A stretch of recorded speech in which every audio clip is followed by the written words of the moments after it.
নমস্কার, public news next চ্যানেলে আপনাদের জানাই স্বাগতম। সংবাদ পড়ছি আমি পল্লবী। শনিবার পশ্চিম ধলাইয়ের নোয়াগাঁওয়ে কংগ্রেস দলের এক বিশাল নির্বাচনী সভা অনুষ্ঠিত হয়। এদিনের সভায় প্রায় 25 জনের মতো বিজেপি ও তৃণমূল কংগ্রেস সমর্থক কংগ্রেস দলে যোগদান করেন। এদিনের সভায় প্রাসঙ্গিক বক্তব্য রাখেন ধলাই বিধানসভা সমষ্টির কংগ্রেস মনোনীত প্রার্থী ধ্রুবজ্যোতিপুর কায়স্থ, শিলচর জেলা কংগ্রেস সহ সভাপতি কৃষ্ণপদ দত্ত, নয়াগাঁও মন্ডল কংগ্রেস সভাপতি কৃষ্ণ দাস, অনুপ্রায়, রবীন্দ্র সরকার, ধনঞ্জয় রাজবংশী প্রমুখ। তো চলুন পাবলিক নিউজ নেক্সট চ্যানেলের ক্যামেরায় দেখে নিই সবার কিছু মুহূর্ত। ধন্যবাদ। নমস্কার, আমি নয়াগাঁও জিপির মন্ডল সভাপতি কৃষ্ণরঞ্জন দাস। তো আজকে যে সভাটা হয়েছে আমাদের মন্ডলের তরফ থেকে আয়োজিত সভা, কংগ্রেসের নির্বাচনী সভা। আমাদের এই সভাতে সুন্দর সুষ্ঠুভাবে হয়েছে এবং আজকে আমরা কোন জায়গায় হচ্ছে? নোয়াগাঁওয়ে হয়েছে, নোয়াগাঁও দুর্গা মণ্ডপে। তো জয়েন করেছে 60 থেকে 65 জন। কোন দল থেকে? তৃণমূল, বিজেপি দুটি দল থেকেই এসেছে আমাদের কাছে। নাম বলতে পারেন? নাম তো সবের বলছি, তবে 2-4 জনের, গৌরাঙ্গ দাস, সুরজিৎ দাস, নিখিল রায়, বিজয় সরকার, আশু দাস, মলয় দাস, দিলীপ দাস, আরও অন্যান্যরা অনেক কিছু রয়েছে। তাই লম্বা দেখার জন্য একটু 2-4 জনের নামই বলছি। কংগ্রেসের সমাগম আজকের দিনে জানিয়ে দিচ্ছে আগামী দিনে নোয়াগাঁও জিপি থেকে বিপুল ভোটে লিড নেবে। সেই সঙ্গে এটা বলছি, গৌরব গগৈ মহাশয় বিরোধী প্রতিপক্ষকে যখন নমিনেশন দেন তখন বলেছেন যে মনোরোধ থাকিবা। গৌরব গগৈ মহাশয় চিফ মিনিস্টার হবেন এবং লগে থাকা মানে মন্ত্রী থাকবেন। অন্য কিছু প্রতিশ্রুতি দিচ্ছি না, অনেক কিছু দলীয় প্রতিশ্রুতি আছে যেটা আমাদের নিজে করবেন।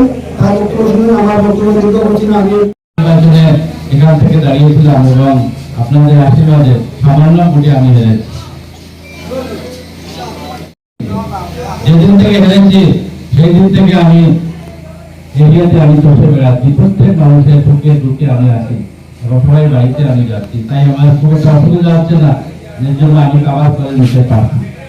আজকে বন্ধুগণ, এখানে যারা আছেন, আপনারা মারা যারা আছেন, আজকে আপনারা একটা জিনিস জানবেন, অনেক কিছু আগে বলেছে যে বিজেপির মিটিং এ দেখবেন 100 জন মানুষ থাকে, 80 জন মেয়ে লোক, কিন্তু পুরুষ লোক থাকেই না। কিন্তু আমাদের মিটিং এ আমরা কাউকে কিচ্ছু না দিয়ে আমরা আনি, কিন্তু আমাদের পুরুষ লোক বেশি থাকে। একটাই কারণ, মেয়েদেরকে এমন অবস্থা করেছে যে মেয়েগুলাকে মানে আজকে রেডি হয়ে যাও, কালকে যাও বর্জালে, মানে এরকম করতে করতে 1250 টাকা লোন দেখিয়ে মেয়েগুলাকে যেভাবে হেনস্থা করা হচ্ছে, এটা সত্যি সত্যি দুঃখজনক ব্যাপার।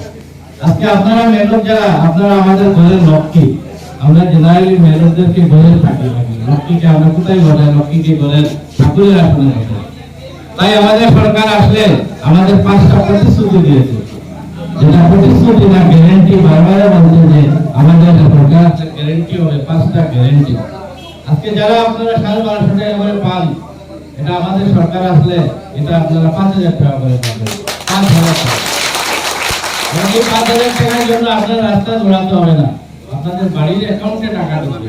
এবং এটা বারে বারে গৌরব বলছে, কারণ আসামে কংগ্রেস গভর্নমেন্ট হচ্ছে, এটা একদম আপনারা নিশ্চয়ই মোবাইলে দেখেছেন যে আসামে সিনারিটা অন্যরকম হয়ে যাচ্ছে। কারণ আসামে 80 থেকে 85টা সিট কংগ্রেস দখল করবে এবং বিজেপিকে দেখাচ্ছে 34 থেকে 35টা। এটা আমাদের কথা না, সব নিউজ চ্যানেলে দেখাচ্ছে, সবটা নিউজ চ্যানেল থেকে বলা আছে যে কংগ্রেসটা ভেঙে যাচ্ছে। 2 নম্বর গ্যারান্টি দিয়েছে যে যারা বয়স্ক লোক 60 ঊর্ধ্বে, যারা বয়স 60 হয়ে গেছে, তারা মাসে 12,500 টাকা করে পাবে, পুরুষ মহিলা সবাই। এখানে কোনো আলাদা করা হবে না, যাদের বয়স 60 হয়ে যাবে তারা 12,500 টাকা করে পাবে। 3 নম্বর গ্যারান্টি দিয়েছে যে আজকাল দেখবেন খুব দুরারোগ্য রোগ মানুষের হয়, ক্যান্সার, কিডনি ফেল বা লিভার, এরকম যাদের হয় তাদের জন্য সরকার একটা চিন্তা করেছে। কারণ কিছু রোগ হলে আমরা সাধারণ মানুষ যারা থাকি একদম সর্বস্ব হারিয়ে ফেলি। আমরা এই ট্রিটমেন্টের জন্য বাড়ি ঘর সব বিক্রি করতে হবে। তাই এই সব ট্রিটমেন্ট করানোর জন্য ক্যাশলেস, যেটা আপনার কোনো টাকা লাগবে না, যে কোনো নার্সিং হোমে গেলে আপনারা 25 লক্ষ টাকা পর্যন্ত ট্রিটমেন্ট করাতে পারবেন, এটা আমাদের গ্যারেন্টি। সামনে দিয়েছে যেমন আপনারা রিজার্ভের মানুষ যারা একশনে পাট্টা দেবে বছরে 10 লাখ টাকা, 10 লাখ একশনে যারা পাট্টা দেবে, বমি পাট্টা দেওয়া হবে 10 লাখ মানুষের বছরে, এটা কিন্তু গ্যারেন্টি। কিন্তু আজকে যুবক গগৈ কার ছেলে, প্রয়াত মুখ্যমন্ত্রী তরুণ গগৈর ছেলে, 3 বারের মুখ্যমন্ত্রী ছেলে, শিক্ষিত লোক। আজকে আপনারা দেখেছেন পার্লামেন্টে দাঁড়িয়ে যেভাবে কথা বলে, আমার মনে হয় না আসামের মুখ্যমন্ত্রী যদি ওর সাথে সামনাসামনি বসেন ওর সাথে ডিবেট করতে পারবে না, কারণ ওনার ভিতরে যে জ্ঞান বা যে চিন্তাধারা আছে অনেক ভালো চিন্তাধারা। আজকে আসামের মুখ্যমন্ত্রী ঘুম থেকে উঠে একটাই কথা, কিভাবে খালি কংগ্রেসকে গালি দেওয়া যায়, সাধারণ মানুষকে কিভাবে ঠকানো যায়, এই অবস্থা। আমরা মনে করি যে আমরা সরকার আসলে, আমি বলবো না যে এখানে যে কাম কাজ হয়েছে, আজকে দেখেন ইন্দ্র মল্লিক যখন এখানে এমএলএ ছিলেন, মন্ত্রী ছিলেন, এই এরিয়ার কিন্তু রাস্তাঘাট কিছু কাজ হয়েছে, কিন্তু এই এরিয়ার লোক বাক্সবারে কিন্তু বিজেপি ভোট দিয়েছে, বিজেপিকে বাক্স বলেন যে দেওয়া হয়েছে কিনা, কিন্তু এই তুলনায় কি কাজ হয়েছে বলেন এইসব এরিয়া। আমরা 10 বছর আগে দেখেছি যখন এই এরিয়াতে প্রথম যখন বিজেপি ভোট পেয়ে গেছে, কিন্তু পরিবহন বাবু এসে এখানে খালি নমস্কার দিয়ে দিয়ে ওনার কাজটা শেষ করে দিলেন, কিন্তু ওনার কাজ করেননি। আজকে এই এরিয়া দেখেন জলের যা অবস্থা, কিছুদিন আগে আমি এরিয়াতে এসেছিলাম, এখানে বস্তি বলে একটা জায়গা আছে, যেখানে প্রায় 100 পরিবারের মতো আমাদের এসটি মানুষ থাকে, যারা পার্টি কমিটি, ওদের জলের অবস্থা দেখে এত দুঃখ লেগেছে, যারা তুষারের জল দিয়ে স্নান করে, খাবার জলের কোনো ব্যবস্থাই নেই, মানে দুঃখজনক ব্যাপার। কিন্তু আপনারা যখন পেপার পত্র পত্রিকা দেখবেন, উন্নয়নের জোয়ার, খালি মুখ্যমন্ত্রীর মুখে শুনবে উন্নয়নের জোয়ার। আজকে যখন 5 নম্বর প্রতিশ্রুতি জেলা আমাদের দেওয়া হয়েছে যে জুবিন গার্গ, আজকে নিশ্চয়ই জানেন একটা অত বড় সঙ্গীত শিল্পী ছিলেন জুবিন গার্গ, ওনাকে হত্যা করা হয়েছিল। আজকে মুখ্যমন্ত্রী যদি উনি গৌরবপুরে হন, তাহলে উনি বলেছেন আমি 100 দিনের ভিতরে আমি জুবিন গার্গের আমি বিচার করে দেব।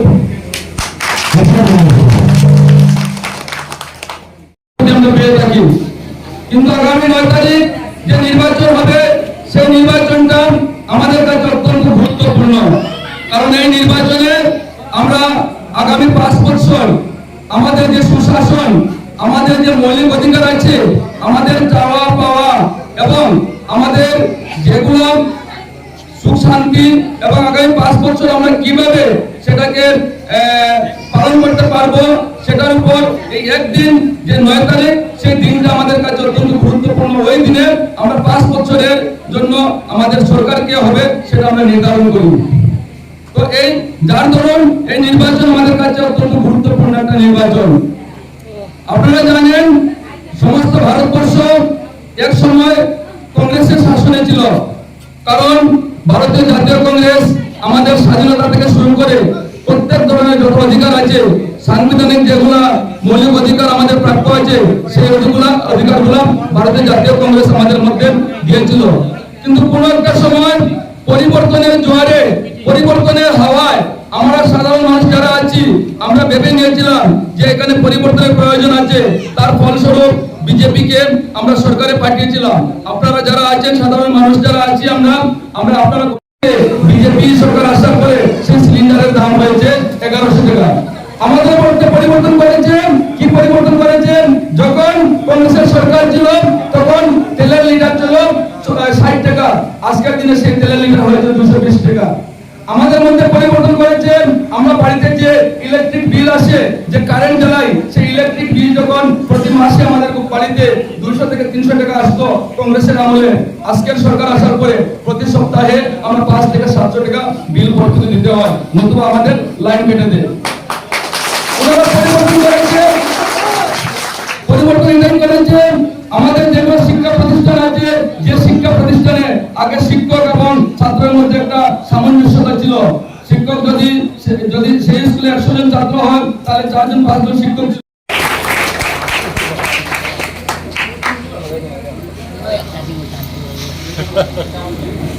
আমার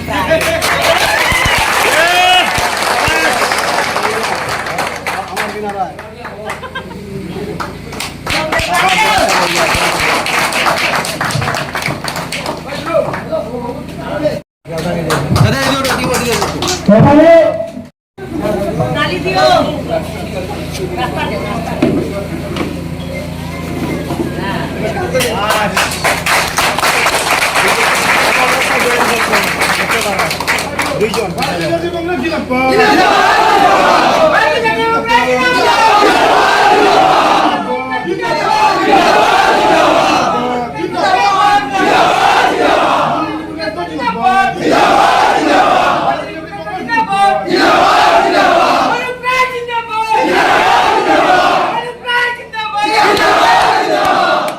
আমাদের ব্লক সভাপতি বিষ্ণুচন্দ্র সিংহ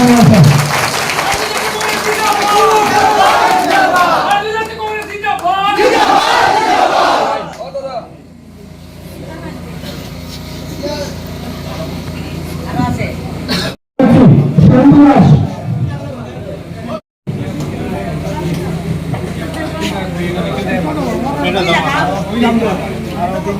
নাম কও শ্যামদাসকে বরণ করতে আমাদের কৃষ্ণচন্দ্র মহাশয়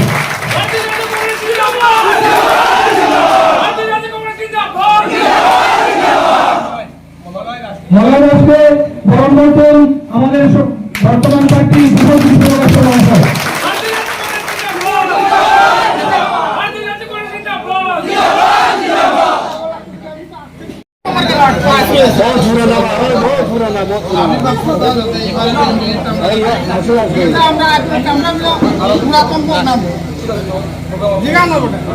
এবারে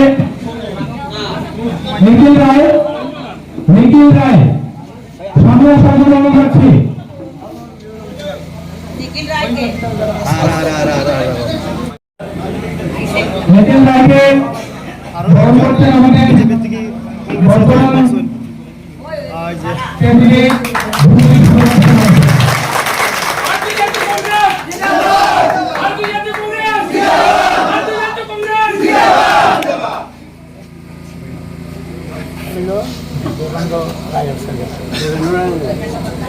কতদিন কই আছে বাবা বেশি তো এটা নিয়ে কাজ আর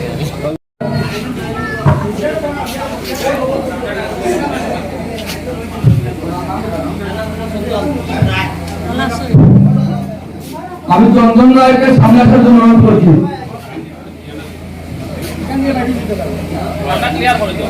চন্দন রায়কে সামনে আসার জন্য অনুরোধ করছি।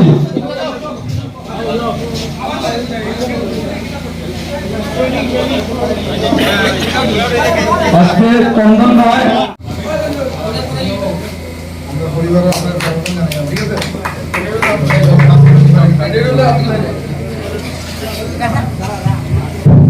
নমস্কার।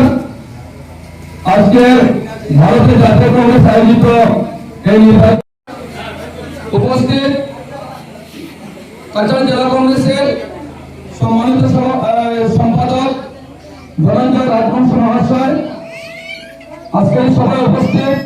কিন্তু বর্তমানে বিজেপি সরকার আসার পরে সেখানে যদি 500 টাকা পকেটে নিয়ে কালি হাতে যদি বাজারে যাওয়া হয় তো 500 টাকায় পলিথিনের একটা ঠুঙ্গাও করা যায় না। এটা অত্যন্ত বাস্তব জিনিস। তো আমরা যদি হিসাব করি প্রতি মাসে আমাদের যে